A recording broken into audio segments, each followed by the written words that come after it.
Did you know DoorDash has a new advanced feature for shop and delivers? DoorDash Drivers. There is a new rating system solely for shop and delivers to hold dashers accountable. Are these ratings supposed to be helpful, hold dashers accountable, or just senseless? Could there be a risk if you don't have high ratings? Will it diminish your chances of seeing higher paying shops?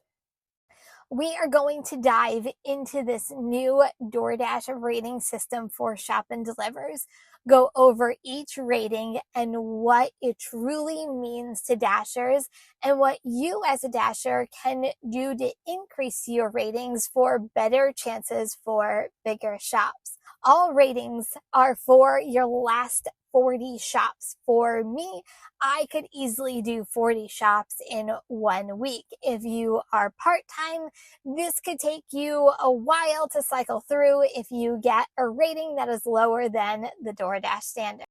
First up, lifetime deliveries. We are going to start on the bottom and work our way to the top.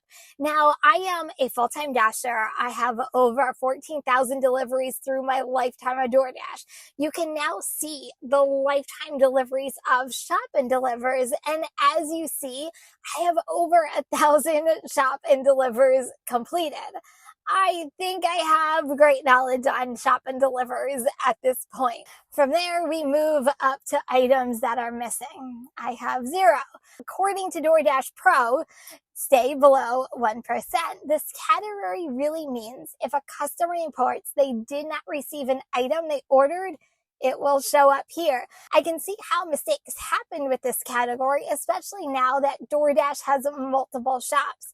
If you have multiple shops, first, separate your shops by top of cart and bottom of your cart. If you have 3 shops, use a shopping basket for the third shop. Or if it's really that big, use 2 shopping carts. The key is to always pay attention to the cart letter after scanning the items. DoorDash does a good job at letting you know what customer it belongs to. Pay attention, because you don't want someone's bananas to go into the wrong cart and then they get red beets instead. Who wants red beets instead of bananas? Items with quality issues. This is pretty standard. Pay attention to expiration dates, damaged packaging, or multi-items. I always put myself in the shoes of the customer. Would you want to receive expired, moldy, or even damaged items? I would certainly hope not. So if you are a dasher who is trying to shop really quickly, which is great, but not pay attention to the product you're scanning, this rating might affect you if the customer reports one of those things mentioned. Next, substitution issues. According to DoorDash, pros stay below 1%. Mine is 0%, which means my customers like the substitutions that I choose for them. Here is where some of these ratings get a little tricky because they are subjective. The key to this category is communicating with your customer. Look for their backup choices and DoorDash's suggested backup items. If both of those are not an option, choose something you think is a good option, but verify with the customer through the chat. If a customer requests a refund, refund it. It will only make the customer aggravated if you don't pay attention to their wishes. But refund items also affects the next rating, so be careful because it's a really fine line. Total items found. This means the total number of items you are required to shop versus how many items you actually did not substitute or refund. According to DoorDash, Pro level is 98%. My number is 95%. I'm below the average at 95%, and out of the 358 items, I had to refund 18 items. I think DoorDash's standards on this one is too high, and this is why. As a dasher, you cannot control when a store does not have an item that the customer requested. You cannot control if the customer says they want to refund it because the item is not available. You cannot control when you do have to do a substitute and the customer does not respond.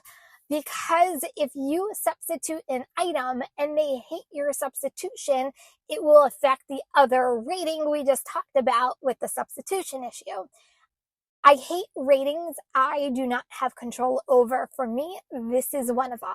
If you need to improve on this one, always look for substitutions, but don't push it on the customer. If they don't want it, they just don't want it. You can't spend their money for them. I would be mad if someone spent money for me. But the key is to always try and substitute. Refunding should be honestly the last resort. Finally, original items found. This means the total items that the Dashers are supposed to be originally shopping for versus the item that you've either substituted or refunded. Pro level is 90%. I think this is the one metric that is absolutely senseless. DoorDash drivers cannot control what products are out of stock in a grocery store. We can ask for assistance in the store or if an employee, if there is something in the back, but that's really about it. We cannot affect this number. I can't pull an item out of thin air if it doesn't exist. I don't get this rating at all. I think it is the one that shouldn't really affect Dashers. Will these new metrics affect the shops that you see as a Dasher? Honestly, I don't know. Obviously, they are there for a reason and can possibly affect your shops in the near future, just like acceptance ratings. What do you think? Do you think that this will have any bearing on the shops that you see? Now, DoorDash has been expanding rapidly in the shopping space, which has me questioning, are we doing more shopping or more food delivery? But with more shopping comes more scrutiny because, according to DoorDash, this program can't fail, but Dashers can. Is this another way of DoorDash controlling drivers? Probably.